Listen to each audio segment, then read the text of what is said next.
Yang pertama, kalau kalian mau tanya jawab dengan saya, bisa langsung ke Twitter _Satya_Kresna dengan hashtag livecamid. Nah, pada saat kita membuat sebuah proyek itu ada setiap kali aktivitas yang diperlukan. Yang pertama, membuat direktori proyek, kemudian merancang struktur folder. Biasanya ini makan waktu 3-10 menit. Kemudian menginstal perkakas, kemudian mengatur konfigurasi perkakas 10-15 menit dan mulai mengerjakan proyek. Nah, ini baru sebuah proyek. Kemudian, kalau ini terus dilakukan berulang-ulang, tentunya ini akan memakan waktu,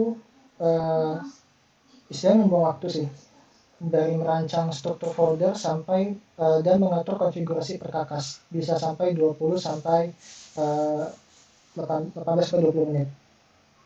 Nah, kita perlu memangkas aktivitas yang tidak diperlukan, yaitu yang pertama, kita pangkas merancang struktur foldernya, kemudian kita memangkas juga mengatur konfigurasi perkakasnya.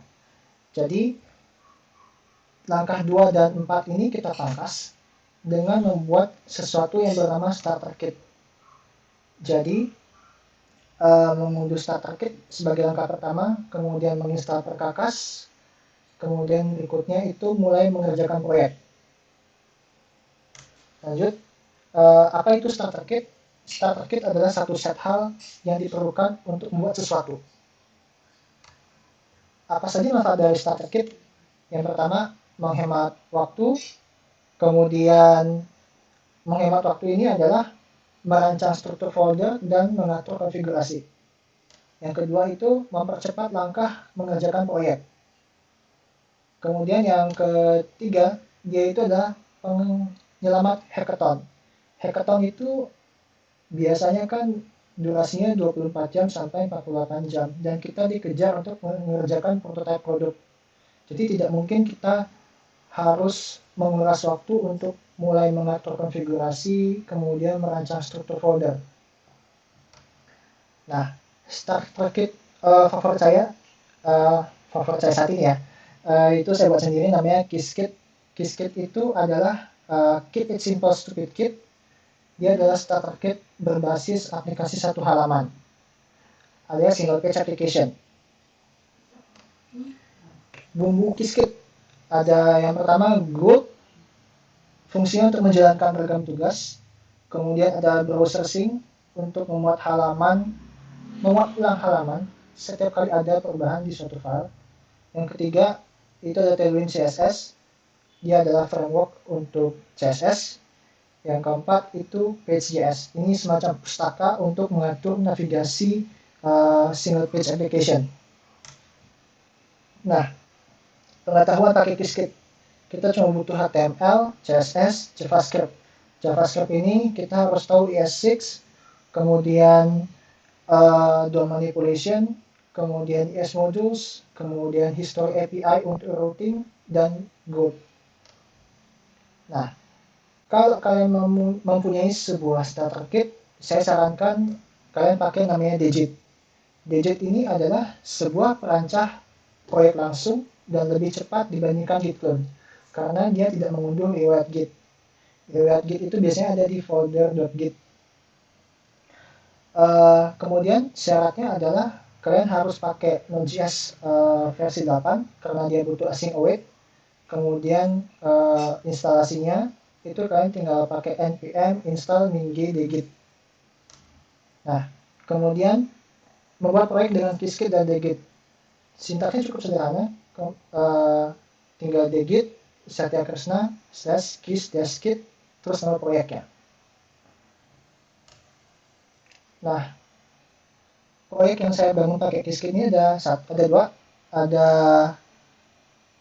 BF Wiki, ini adalah Brave Frontier Wiki, yang ini maksudnya adalah game RPG online ya, yang saya punya itu di Android, iOS ada juga, ada Windows, ada Amazon. Ini fungsinya untuk menampung daftar-daftar omnilist unit, dan kita juga bisa filtering nama unitnya dan elemennya apa.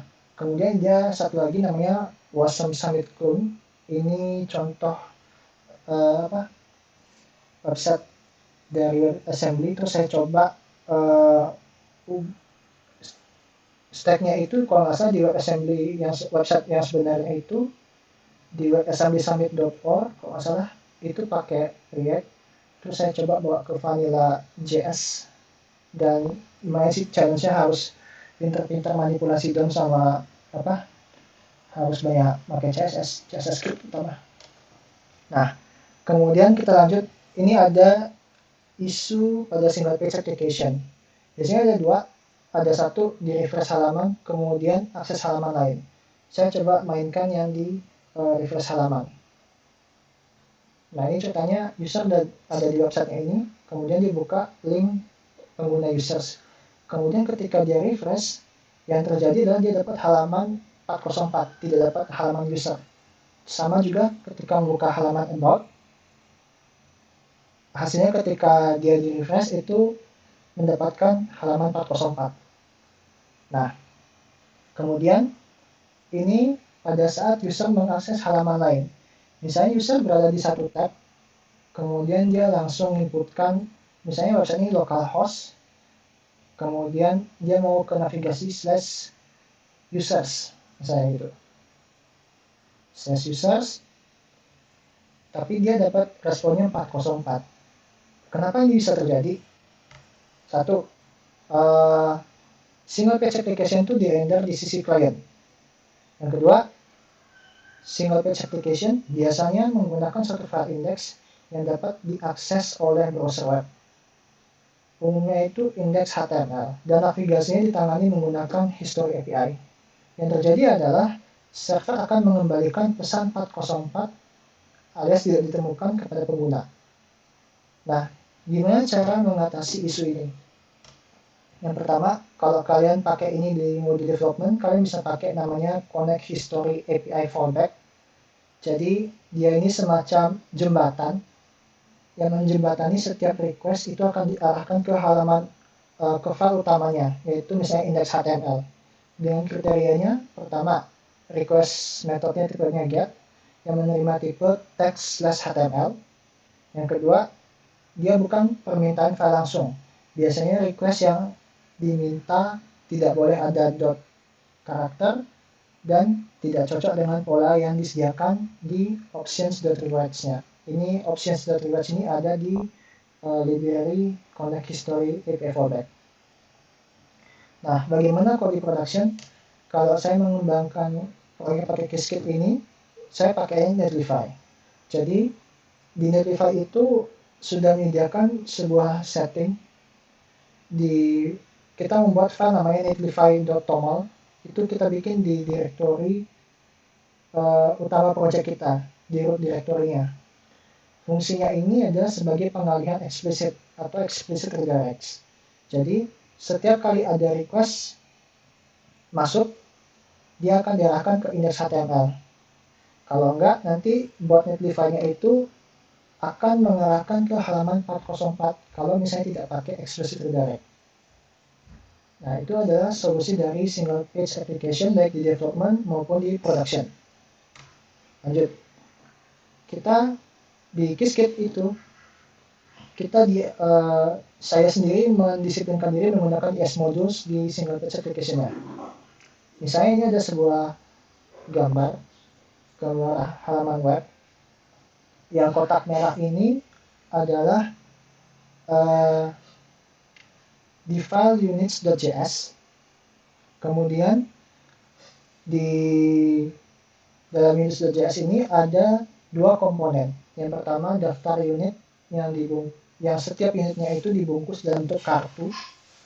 Kemudian yang berikutnya itu ada form search atau filter. Nah, cara memanggilnya itu ada di file units.js, kalian tinggal panggil import unit card from card.js. Jadi tidak mesti ini harus baku. Misalnya import card itu nggak mesti. Kalian bisa panggil sesuka hati. Kemudian di search formnya ini juga sama, tinggal import search form from searchform.js. Ini juga sekilas sudah disinggung sama Om Riza waktu di modul bundler, dijelasin tentang is module.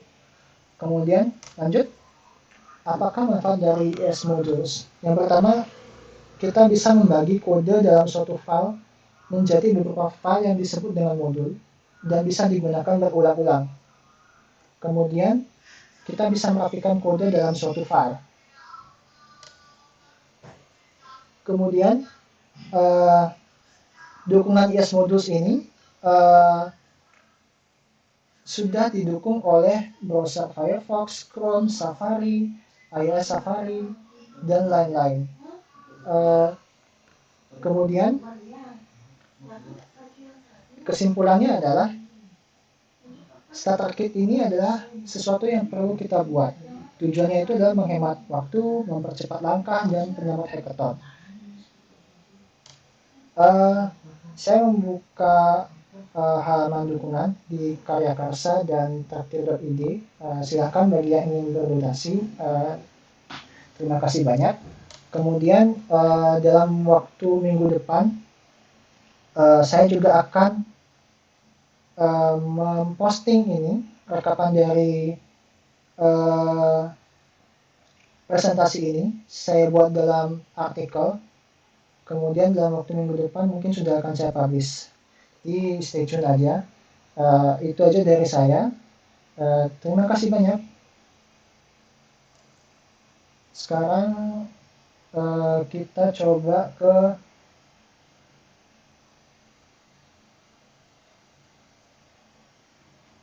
sesi tanya jawab. Kalau kalian mau tanya, ini ada di atas. Bisa pakai hashtag livecamid, habis itu hashtag livecamid @_Satya Oke.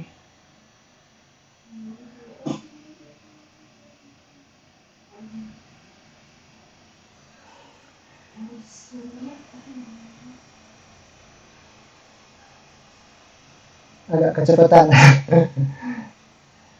Di Firman, masalah apa sih yang biasanya Mas alami saat membuat starter kit? Masalah yang saya alami itu biasanya satu,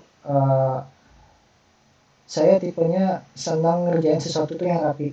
Jadi saya mulai mikirin dari struktur folder, kemudian sampai ngatur konfigurasi.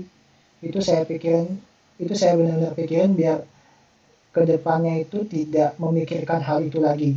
Gitu.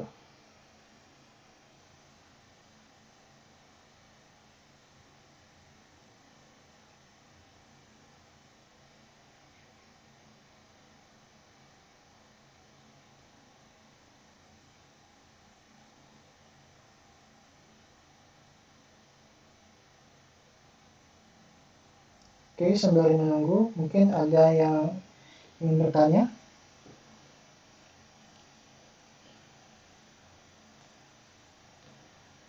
Saya coba sambil cek di Twitter ada nggak?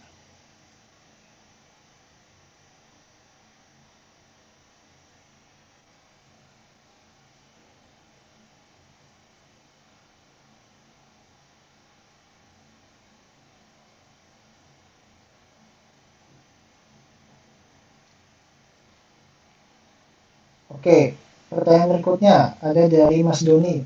Mas Satya pernah pakai starter kit di hackathon beneran? Kalau pernah, dalam waktu berapa lama Mas Satya bikin produknya?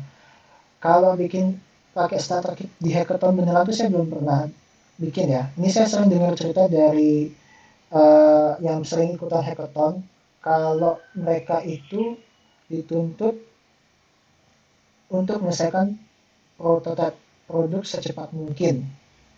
Jadi alhasil misalnya kalian pakai stacknya Node.js, jadi mereka tuh langsung cari di Google Hackathon starter kit Node.js, itu ada.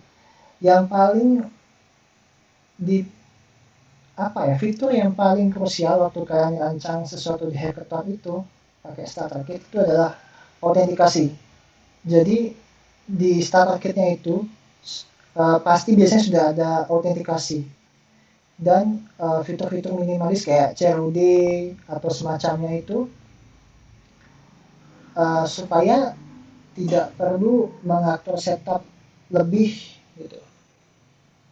Oke, berikutnya Satyakrsna, bikin prototipe cepat nggak langsung di React? Kalau bikin prototipe cepat langsung di React itu tergantung dari pengetahuan kita terhadap library ini, karena React itu kan library, jadi kalian harus benar-benar kuasai dulu React ini, mulai dari apa yang bisa dilakukan di React, kemudian router apa yang bisa dipakai di React, kemudian ada state management apa yang bisa dipakai di React. Dari situlah kalian makin cepat untuk membuat suatu prototipe. Oke, berikutnya Om Riza. Nah, ini cocok ditanyakan ke Satyakrsna. Kenapa pakai Browserify dibandingkan bundler lainnya? Sebentar, saya lupa sih apakah browser sync itu Browserify atau enggak. Karena saya nggak pakai Browserify sih untuk bundler, saya nggak ada pakai bundler gitu untuk saat ini. Jadi istilahnya JS-nya nggak ada saya minify, nggak ada saya ubah ke common JS gitu, itu nggak ada, saya nggak pakai itu sih. Kemarin sempat coba pakai micro bundle, jadi saya lihat itu bagus banget sih, cuma masalahnya dia belum ada plugin yang dipakai buat si Groot-nya, karena yang saya pakai ini kan Groot untuk memindahkan JavaScript filenya itu ke distribute foldernya. Jadi pengen coba sih pakai micro bundle, atau mungkin saya bakal ganti nanti atau ada waktu lain dari Groot ke micro bundle atau pakai parcel gitu misalnya. Oke, satu lagi berikutnya ada Alvin Miftah. Satyakrsna, starter kit ini bisa dipakai untuk semua jenis produk, apa produk atau project SPA saja. Ini hanya bisa dipakai untuk project single page application. Gitu. Salim Suprayogi, mantap, terima kasih. Kemudian Agus Fikri Suyuti, apa sih bedanya starter kit dengan boilerplate project? Sebenarnya saya juga mikir-mikir, ketika saya googling, ada yang bilang starter kit, dia itu di penjelasan bawahnya bilang boilerplate. Saya nggak tahu apakah boilerplate ini adalah arti dari starter kit atau sinonimnya atau apa. Saya juga coba translate boilerplate ke bahasa Indonesia tuh juga bingung gitu. Mas Yudi, apakah kita perlu membuat banyak starter kit? Jawabannya itu tergantung. Saat ini kan yang saya buat ini kan single page application. Single page application itu dia pastinya kan basisnya client side. Mungkin saya juga butuh yang server side rendering kayak Laravel itu. Karena di Laravel itu kan kita baru mengunduh framework Laravel itu. Kita belum nambahin plugin tambahan untuk autentikasi pakai passport misalnya, atau autentikasi via GitHub gitu, pakai Socialite.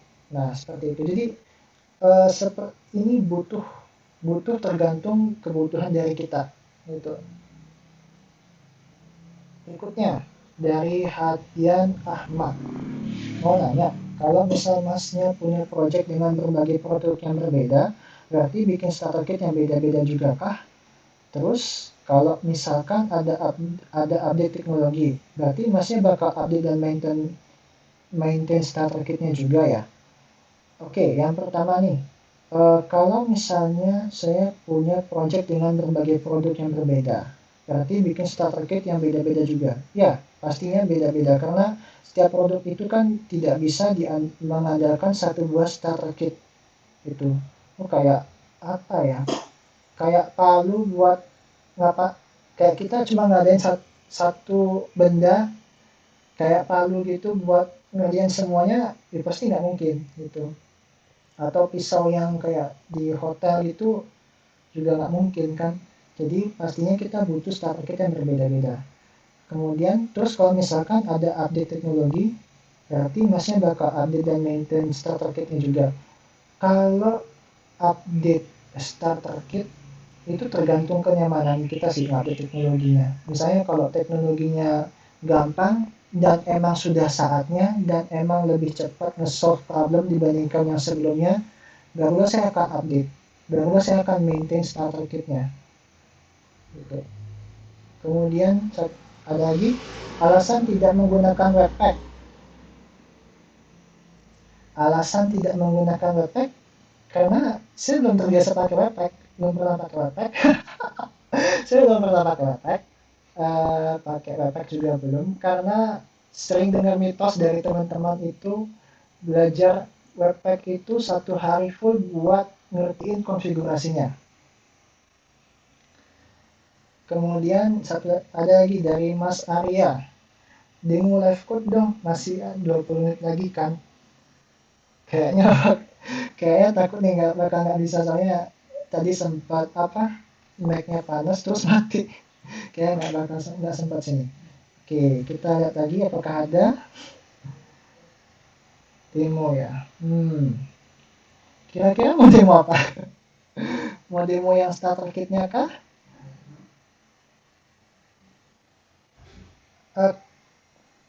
Taruh.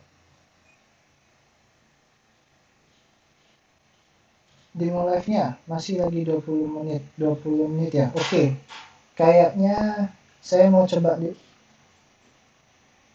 Oke, pertanyaannya masih saya coba cek dulu ya. Saya perlu demo nggak?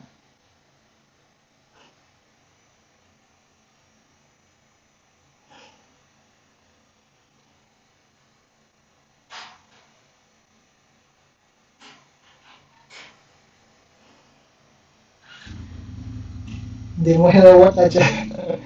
bentar. Saya coba demo starter kit yang saya buat ya.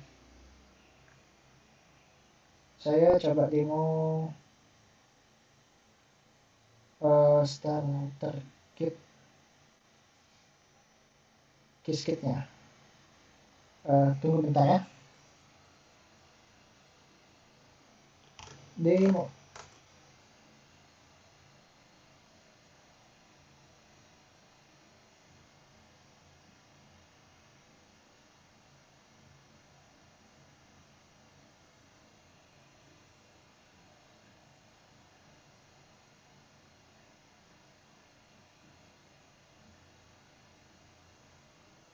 Oke, saya mau coba demo ya. Moga-moga masih cukup waktunya.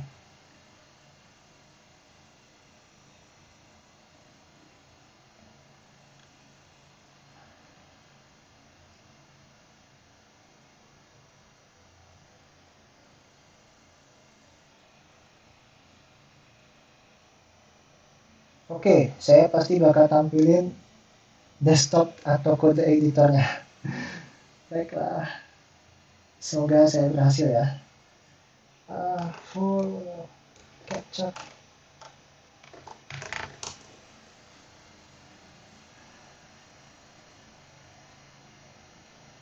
Sebentar.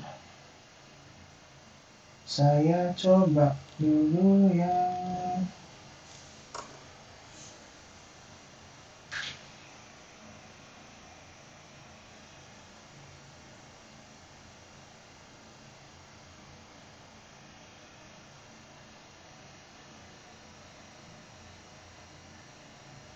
desktopnya. Kalau saya tampilin desktopnya, bisa nggak ya?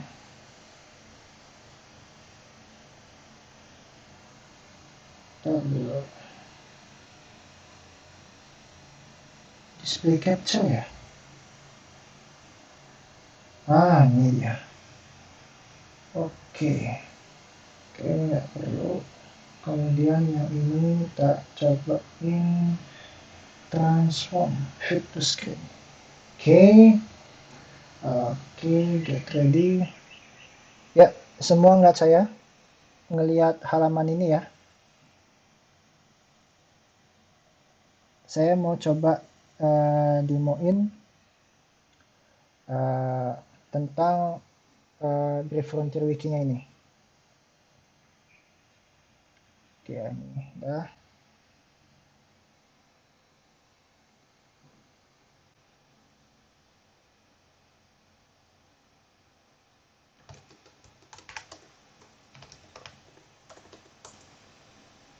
Nah,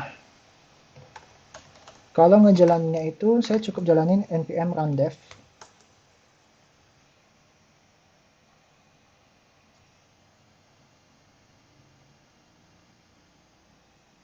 Oke, saya akan coba jelasin satu-satu. Di ini project Brave Frontier Wiki.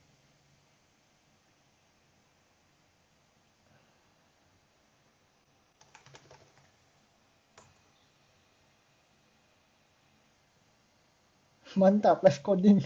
Berdoa aja ya, moga-moga kenapa-napa ini laptopnya.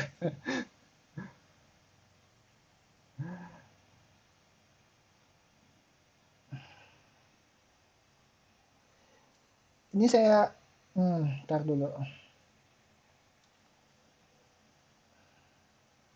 Oke, nah kalian bisa lihat ini adalah halaman website yang saya buat. Dari mana saya dapat data-datanya ini? Saya dapatnya itu dari scraping data. Saya scraping semua. Jadi saya sambil bongkar jeruan ya. Saya bongkar jeruannya, namanya scraping Brave. Bentar, saya take dulu deh. Saya lupa apa namanya.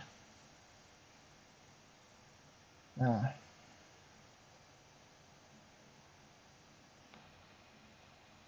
diperbesar fontnya atau di zoom in. Nah, saya coba perbesar dikit. Nah, oke.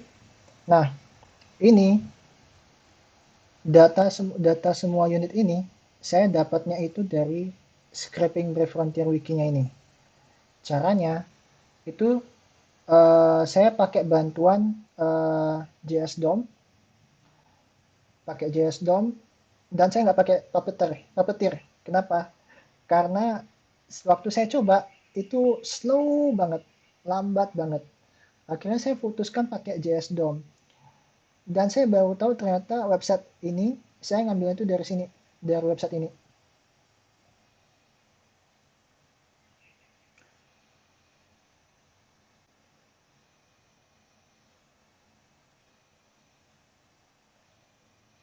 Saya ngambilnya itu dari sini, kemudian dari website itu, dan saya scraping pakai JS DOM.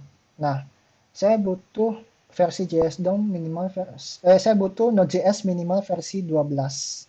Kenapa? Karena JS DOM-nya merequire itu. Kalau enggak nanti kena warning apa kok saya promise pending gitu nggak salah.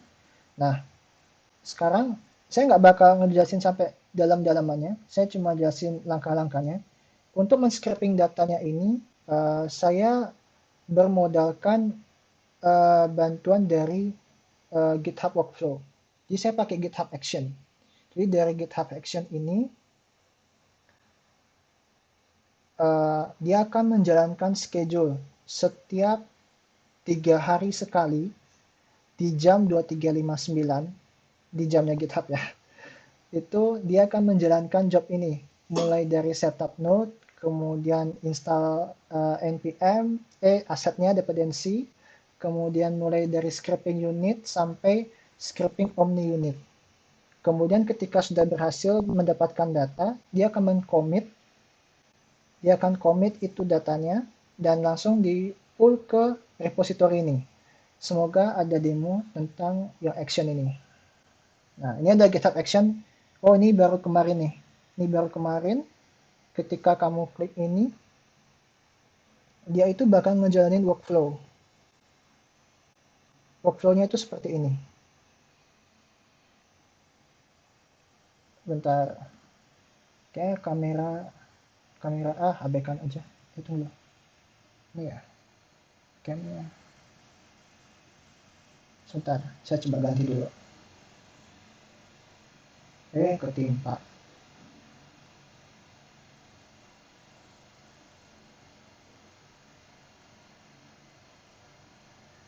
Udah, abain aja. Oke. Jadi daftar-daftarnya itu akan seperti ini. Dari setup job, setup node, dan mulai dari scrapingnya. Ini saya fokusnya ke scraping Omni Units karena di website ini adalah daftar Omni Units. Oke. Jadi ini butuh waktu sekitar 6 menit. Itu.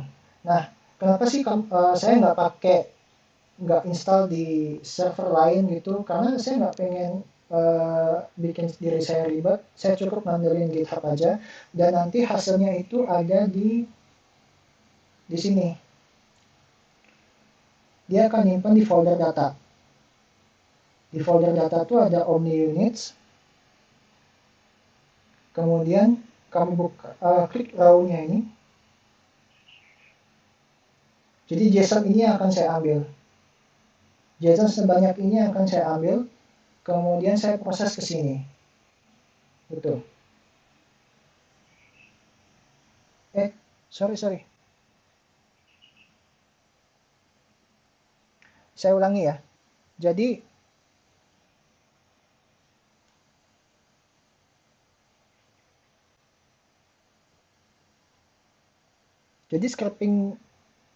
scrapingnya itu disimpan di directory data dengan nama filenya omniunits.json. Tuh, kemudian kita cukup klik raw saja. Klik raw, kemudian ini hasil datanya. Dan ini yang akan saya pakai untuk menampilkan unitnya ini. Dan tambahan berikutnya, jumlah unitnya ini sekitar sampai 700 kalau nggak salah. Dan ini bisa pakai infinite scroll. Kalau kalian lihat, setiap kali saya mau langsung scroll bawah, dia akan langsung ngeload. Dia pakai infinite scroll. Dengan bantuan intersection observer dan tinggal mendeteksi ketika dia sudah mencapai list yang terakhir, dia akan langsung menjalankan request untuk mendapatkan unit lagi sampai dia habis gitu. Nah, kalau untuk gambarnya ini kan ada yang kosong nih. Ini saya pakai image lazy load. Kalau misalnya nggak pakai lazy load, ini bakal lama banget dan browsernya bakal cepat panas. Laptopnya bakal cepat panas. Misalnya nih, saya mau cari unit namanya Mugen. Nah, ini tinggal diklik. Saya dapet deh daftar special skill yang bisa dipakai. Nah, ini dia. Tuh. Kemudian, saya akan menggunakan library yang bernama Page.js. Jadi, bedanya adalah ketika kalian mengklik ini, nah, kalian lihat di request HR-nya. Ini kan dia muncul request seperti ini. Tapi ketika kalian back, dia tidak muncul request lagi. Kenapa? Karena di Page.js ini sendiri, dia sudah menyediakan semacam state. Jadi tidak akan di request ulang selama usernya ini menekan tombol ini. Tombol back atau tombol forward yang ada di browser. Gitu. Misalnya saya klik lagi ke sana, request yang terjadi itu cuma satu aja. Gitu. Plus dia ngedodot gambar. Tapi kalau saya klik tombol home ini, dia bakal nge-request lagi. Gitu. Sama kalau saya ngeklik ini, dia juga bakal nge-request lagi. Tuh. Kemudian kita coba ke VS Code ya. Yang di VS Code ini saya menggunakan gulp, kemudian saya pakai inject string. Fungsinya buat apa? Ntar saya jelasin. Kemudian ada browser sync, ada post CSS, ada history fallback yang saya jelasin tadi. Nah, ini yang pertama ini adalah task CSS. Task CSS ini fungsinya adalah untuk mengcompile hasil yang ada di source-nya ini. Bisa kalian lihat ini kan bawaannya kan dari Tailwind nih. Nanti dia akan merubah hasilnya ini menjadi seperti ini. Jadi dibongkar isian dari Tailwind dan dikasih hasil lepasannya seperti yang ada di sana. Nah, itu yang ada di group file CSS, yang di task CSS. Nah, kalau kalian perhatikan di sini kan ada post CSS. Di sini saya menggunakan config post CSS. Nah, selama di mode development, saya tidak akan menggunakan purge CSS. Purge CSS ini fungsinya adalah untuk memotong kelas-kelas yang tidak diperlukan, yang tidak kita pakai istilahnya. Kemudian ada CSS Nano. CSS Nano ini setelah dia dipotong oleh purge CSS, dia akan diminify, dibuat sekecil-kecil mungkin, kayak minify lah itu. Nah, di purge CSS ini kita bisa meminta konten mana yang ingin diperiksa oleh purge CSS, dan yang tidak dipakai itu akan dipangkas oleh purge CSS. Gitu. Lanjut. Kemudian di HTML-nya sendiri saya cuma tinggal copy aja isi kontennya, terus pindahin ke sini. Kemudian di assetnya juga sama, di JavaScript juga sama.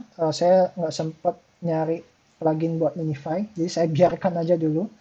Kemudian ada tugas task watch. Jadi fungsinya adalah dia akan mengecek setiap kali ada perubahan, maka perintah ini akan dijalankan, tugas ini akan dijalankan. Gitu. Kemudian di browser sync-nya ini kan ada middleware. Tadi saya kan ceritain ada history API fallback kan. Misalnya kalau saya komen nih, saya simpan, tapi saya harus stop dulu ininya. Saya jalanin npm run dev.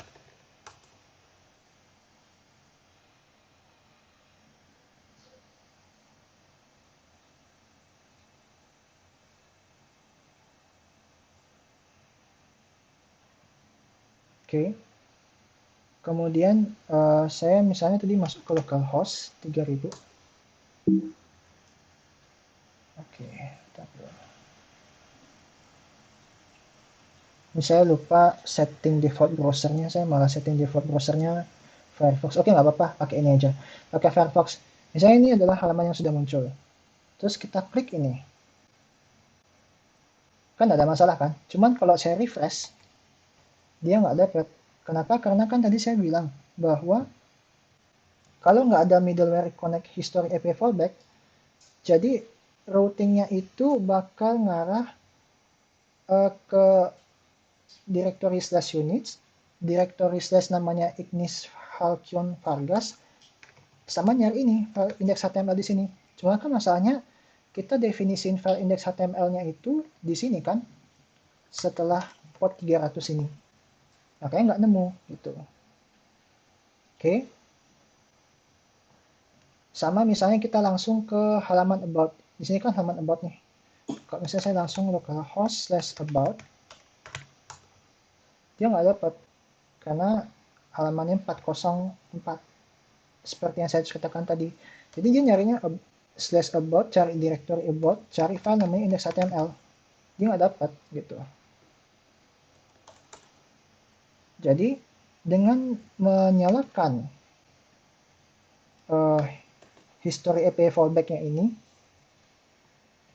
kita bisa mengatasi dua hal yang tadi, refresh halaman sampai mengakses halaman lain secara langsung itu. Oke, sembari itu saya cek apakah ada pertanyaan di Twitter. Dari Moonchild, saya ingin bertanya, cara terjun ke project open source gimana? Saya kadang kalau mau ikut takut ngerusak. Cara terjun ke project open source. Saya pertama kali terjun ke project open source itu adalah ketika saya mencari project-project kecil, tapi di bagian penjelasannya itu di file readme.md itu, dia tidak menjelaskan instruksi secara jelas. Dari situ, saya coba fork, terus saya coba testing. Nah, saya perbaiki itu dokumentasi penjelasannya, how to run this, cara menjalankan project ini kayak gimana. Kemudian saya bikin itu, perbaikannya itu di branch tersendiri, di branch terpisah. Jadi kan by default branch punya orang itu kan branchnya master. Jadi kita bikin branch lagi namanya misalnya nih update readme md gitu. Nah, sudah itu kalian tinggal push aja ke branch yang bersangkutan. Ini saya ada satu.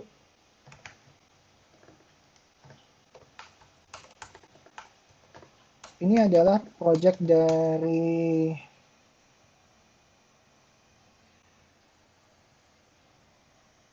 ini project yang saya waktu itu bantu untuk perbaiki, namanya HNPWA Vanilla. Ini saya perbaikin step by step untuk menjalankannya gitu.